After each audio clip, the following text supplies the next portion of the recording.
अगर मैं जज होता तो मैं ईवीएम को तुरंत हटा देता, पेपर बैलेट से चुनाव कराता। और इसमें कोई खास मुश्किल भी नहीं है कि अगर कहीं मोदी जी आ गए तो इस बार तो हमारी किडनी तक निकाल के बेच दी जाए। SC, ST, OBC और माइनॉरिटीज़ के लोग और जो दूसरी देश की गरीब जनता है, जनरल कैटेगरी के भी लोग हैं, वो मोदी जी के साथ नहीं, मोदी जी के साथ से भी डरते हैं। मोदी जी को जिताने के लिए क्या क्या साजिश कर सकते हैं, क्या क्या क्राइम कर सकते हैं, क्या क्या गतिविधियाँ कर सकते हैं। ईवीएम मोदी जी का परिवार है, एक ही तो है परिवार में उनके सदस्य। ईवीएम इतना डरते हैं सब उनसे, इतना भयभीत है मोदी जी से सब। अभी श्रीनगर में जो एक रैली हुई थी उसमें उमर अब्दुल्ला साहब ने ये बताया है, एक बयान दिया है कि लोगों को ज़बरदस्ती वहाँ पे सरकारी नौकरों को ले जाके दिखाया गया कि इतनी भीड़ आती है।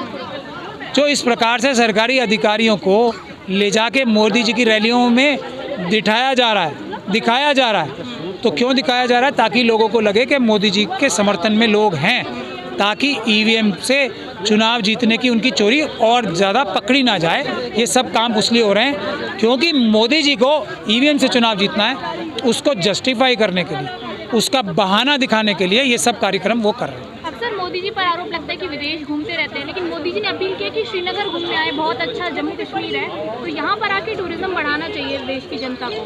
तो क्या लगता है आपको कि प्रधानमंत्री नरेंद्र मोदी वाकई देश के लिए काम करते हैं, विदेशों में सिर्फ देश के कामों की वजह से जाते हैं? प्रधानमंत्री मोदी जी जहाँ भी जाते हैं देश का नाम खराब करते हैं, देश के साथ अपना नाम तो बड़ा करते हैं वो at the cost of the country. अपनी तारीफ़ें कराते हैं विदेश के नेताओं से। कंट्री का जो कंट्री टू कंट्री जो कॉन्ट्रैक्ट्स होते हैं उनको भारत के खिलाफ करके आते हैं। भारत को कोई फ़ायदा नहीं होता उनसे। तो कोई भी जो देशभक्त नेता है बाहर के, अपने देश का फ़ायदा कराने के लिए मोदी जी की झूठी तारीफ़ें करते हैं ताकि अच्छी से अच्छी डील पे वो साइन करा सके। मोदी जी अपनी तारीफ़ कराने के लिए देश हित को कॉम्प्रोमाइज़ करके देश के हित में जो चीज़ें नहीं भी हैं उस पर भी कॉन्ट्रैक्ट साइन कर रहे हैं। ये मोदी जी की सबसे बड़ी बुराइयों में से एक बुराई है। सर, आपने बहुत बार प्रोटेस्ट किया पीसी की, ईवीएम के खिलाफ, लेकिन क्या 2024 में पॉसिबल है बिना ईवीएम के चुनाव होना? क्योंकि लगातार प्रोटेस्ट के बाद आप लोगों को डिटेन कर लिया जाता है।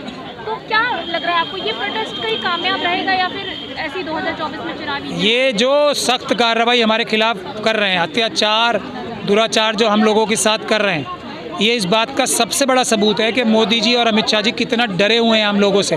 हम लोगों से क्या, जनता से, क्योंकि जनता ने ही तो हमें बोला है ये ईवीएम का आंदोलन करने के लिए। तो मोदी जी जितनी पुलिस की कार्रवाई करते हैं उससे ये बात साफ होती है कि वो ईवीएम के हटने से, पेपर बैलेट से कितना ज़्यादा डरते हैं। और ये हमें और ताकत दे रही है, देश की जनता को और ताकत दे रही है बात। जो प्रूफ्स आप लोग दिखा रहे हैं, जो डेमो दिखा रहे हैं ईवीएम हैकिंग की, वो कहाँ तक सही है? अगर वो सही होते तो अब तक एक्शन नहीं लिया गया होता इलेक्शन कमीशन? एक्शन कौन लेता? वो इलेक्शन कमीशन जो इस झूठी फ्रॉड मक्कार ईवीएम्स को लेके ही आए हैं मोदी जी के कहने पे। तो जब चोर की चोरी पकड़ी जा रही है, आप उससे उम्मीद करते हैं कि वो अपने खिलाफ खुद एक्शन लेगा? ऐसा तो कभी नहीं होता ना। क्या लग रहा है, डेमोक्रेटिक कंट्री कहाँ तक सही है, कहाँ तक संविधान का पालन हो रहा है? संविधान का पालन कराने के लिए ही देश की जनता, देश की मालिक जो है वो सड़कों पे है। और ईवीएम हटाना देश के संविधान की, देश की रक्षा करने की तरफ सबसे बड़ा कदम है। तो इसलिए हम सब लोगों को ईवीएम हटाने के लिए काम करना चाहिए, कर रहे हैं। सभी पॉलिटिकल पार्टीज़ भी जुड़ रही हैं। आज भी यहाँ आए हैं, हमने ईवीएम का भी मुद्दा उठाया है कांग्रेस पार्टी के दफ्तर में आके। और आप लोग सभी बहुत जल्दी देखेंगे, सभी पॉलिटिकल पार्टियाँ एक प्लेटफॉर्म पे आके ईवीएम से चुनाव नहीं होने देंगे। Being a supreme court lawyer, क्या लगता है आपको, सीजीआई आपकी बात से सहमत है कि नहीं है? क्या सीजीआई को नहीं पता कि ईवीएम के खिलाफ विरोध हो रहा है? पूरी दुनिया के सभी संवैधानिक कोर्टों को पता है। सभी संवैधानिक कोर्टों ने फैसले दिए ईवीएम के खिलाफ और पेपर बैलेट के पक्ष में। मैं तो यही अंदाज़ा लगा सकता हूँ कि अगर मैं जज होता तो मैं ईवीएम को तुरंत हटा देता, पेपर बैलेट से चुनाव कराता। और इसमें कोई खास मुश्किल भी नहीं है। सबसे बड़े राइट टू वोट कहाँ तक आज देश में कायम है? बिल्कुल नहीं है ना, ज़ीरो हो गया ईवीएम। अगर ईवीएम से चुनाव होते हैं तो राइट टू वोट तो ज़ीरो हो गया। किसी को भी वोट दीजिए, वोट तो मोदी जी के हाथ में रहेंगे ना सारे। तो राइट टू वोट छिन गया हमारा। आज आखिरी सवाल, महिला दिवस पर क्या लग रहा है, आज ऋतु जी पकौड़े बेच रही हैं, तो क्या दिल्ली यूनिवर्सिटी में दलित होने की वजह से इनको निकाल दिया गया? महिला, दलित और पढ़ी लिखी महिला और दलित होने की वजह से ये तो ट्रिपल आरएसएस के खिलाफ काम कर रही है ना। एक तो ये महिलाएं, आरएसएस महिलाओं के खिलाफ है, ये शेड्यूल कास्ट कम्युनिटी से आती हैं, आरएसएस और बीजेपी शेड्यूल कास्ट के खिलाफ है, और ये पढ़ी लिखी हैं, आरएसएस और बीजेपी किसी भी नौजवान को पढ़ने लिखने देना ही नहीं चाहती। तो ये तो 3 काम गलत कर रही हैं। और चौथा काम जो गलत है, इनके मुंह में ज़बान है और इनके दिल में हौसला है। तो ये 5 काम जो गलत कर रही हैं, इससे तो आरएसएस और बीजेपी की एग्जिस्टेंस को, उनके वर्चस्व को नहीं, उनके एग्जिस्टेंस को खतरा हो जाएगा। इसलिए ऋतु को दबाने की भी पूरी ताकत से कोशिश की जाएगी। आयोग ने राहुल गांधी को कहा है कि शब्दों का, उचित शब्दों का प्रयोग करें। जिस तरीके के शब्दों का वो प्रयोग कर रहे हैं, पनौती, जेब कतरा, आप क्या कहेंगे? चुनाव आयोग जो है मोदी जी के दबाव में, चुनाव आयोग ईवीएम से चुनाव कराना चाहता है मोदी जी के दबाव में आके। चुनाव आयोग पेपर बैलेट से चुनाव नहीं कराना चाहता, मोदी जी से सांठ-गांठ करके ईवीएम से ही चुनाव कराना चाहता है मोदी जी को जिताने के लिए। चुनाव आयोग का कोई भी कार्य ऐसा नहीं है जिस पे विश्वास किया जाए, जिसकी इज्जत की जाए।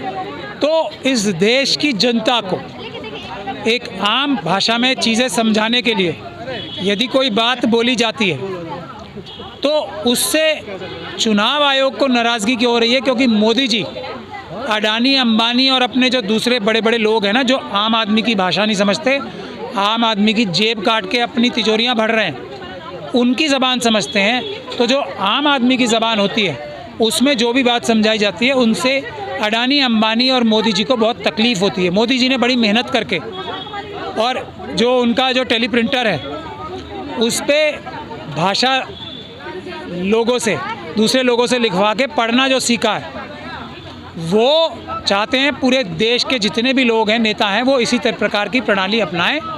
लेकिन जो लोग एक्सटेम्पोर बोलते हैं, जो लोग मन से बोलते हैं, जो लोग आम आदमी की तरह ज़िंदगी जीते हैं, वो आम आदमी की भाषा में ही बोलते हैं। तो चुनाव आयोग को मंशा देखनी चाहिए। चुनाव आयोग को साजिश करके कुछ लोगों को मोदी जी के खिलाफ जो बोलते हैं उनको दबाने की कोशिश नहीं करनी चाहिए। जनता सब देख रही है। ये जो काम है इससे जनता बेहद नाराज़ है चुनाव आयोग से। सर, चुनाव आयोग की जहाँ पर आप बात करें, दूसरी तरफ आप लोग ईवीएम के खिलाफ भी प्रोटेस्ट कर रहे हैं, लेकिन जिन चैनल्स पे ईवीएम की वीडियोस चली हैं और वायरल हुई हैं, उन चैनल्स को डीमोनेटाइज किया जा रहा है। चोर की चोरी जो पकड़वाएंगे चैनल्स, उसके खिलाफ चोर कुछ नहीं करेगा। ईवीएम मोदी जी का परिवार है, एक ही तो है परिवार में उनके सदस्य ईवीएम।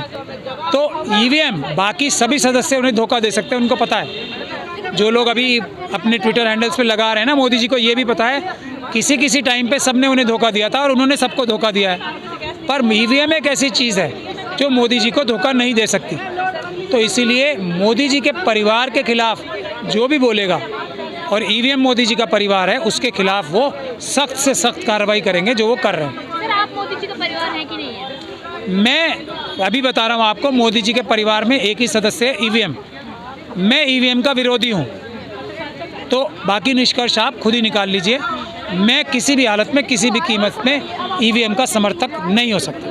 2024 चुनाव से पहले चुनाव आयोग ने कई बातें कही हैं कि उनका नाम नहीं उपयोग कर सकते भाषण देते वक्त। तो ये एडवाइजरी पहले भी जारी थी, पहले भी प्रधानमंत्री नरेंद्र मोदी ने वोट मांगा था जवानों के नाम पर। तो क्या लग रहा है इस बार चुनाव आयोग सख्त है? देखिए, सीधी बात है, चुनाव आयोग सारी बंदिशें कोई चुनाव निष्पक्ष कराने के लिए तो कर नहीं रहा है। अगर चुनाव निष्पक्ष कराने की चुनाव आयोग के भ्रष्ट अधिकारियों की एक लेश मात्र भी इच्छा होती, सबसे पहले ईवीएम नहीं हटाते, वो पेपर बैलेट से चुनाव नहीं कराते। वो एक ही काम कर रहा है चुनाव आयोग के भ्रष्ट अधिकारी अभी किसी भी हालत में, किसी भी तरीके से मोदी जी को जिताने के लिए क्या क्या साजिश कर सकते हैं, क्या क्या क्राइम कर सकते हैं, क्या क्या गतिविधियाँ कर सकते हैं, वो कर रहे हैं। तो उसी कड़ी में एक ये भी है कि किसी भी व्यक्ति को मोदी जी के खिलाफ एक शब्द भी ना बोलने दो। मोदी जी को खुली छूट है, कुछ भी करें, लेकिन किसी और को बिल्कुल भी छूट नहीं है कि वो मोदी जी के खिलाफ एक भी शब्द बोले। और ये भी चुनाव आयोग क्यों कर रहा है? क्योंकि देश में हर व्यक्ति अब मोदी जी के खिलाफ बोलना चाहता है जो आरएसएस और बीजेपी का एक्टिव मेंबर नहीं है। तो अब जब इतना बड़ा माहौल देश में नज़र आने लगेगा, माहौल तो है भी, लेकिन अगर सोशल मीडिया के माध्यम से नज़र भी आने लगा तो ईवीएम की चोरी और ज़्यादा पकड़ी जाएगी। उसी पर्पज़ से ये करा रहे हैं, वरना मोदी जी को और चुनाव आयोग को किसी की परवाह नहीं है। वो ईवीएम से ही चुनाव जीतना चाहते हैं, किसी लोगों के वोटों से नहीं जीतना चाहते हैं। उनको पता भी है लोग उन्हें वोट नहीं दे रहे हैं। लेकिन बीजेपी कह रही है कि अब की बार 400 पार, तो क्या दलित वोट, हिंदू वोट, क्या ये बीजेपी के साथ हो सकते हैं? देखिए, SC, ST, OBC और माइनॉरिटीज़ के लोग और जो दूसरी देश के गरीब जनता है, जनरल कैटेगरी के भी लोग हैं, वो मोदी जी के साथ नहीं, मोदी जी के साथ से भी डरते हैं कि मोदी जी के वो इतनी ज़्यादा डरते हैं कि अगर कहीं मोदी जी आ गए तो इस बार तो हमारी किडनी तक निकाल के बेच दी जाएगी। हम कल एक प्रेस कॉन्फ्रेंस करके वो एक पेपर भी जारी करने वाले हैं कि किस तरह आज की तारीख में भी कानूनी रूप से पेपर बैलेट से ही चुनाव हो सकते हैं, ईवीएम से चुनाव कराना जो है वो कानूनी रूप से उचित आज भी नहीं।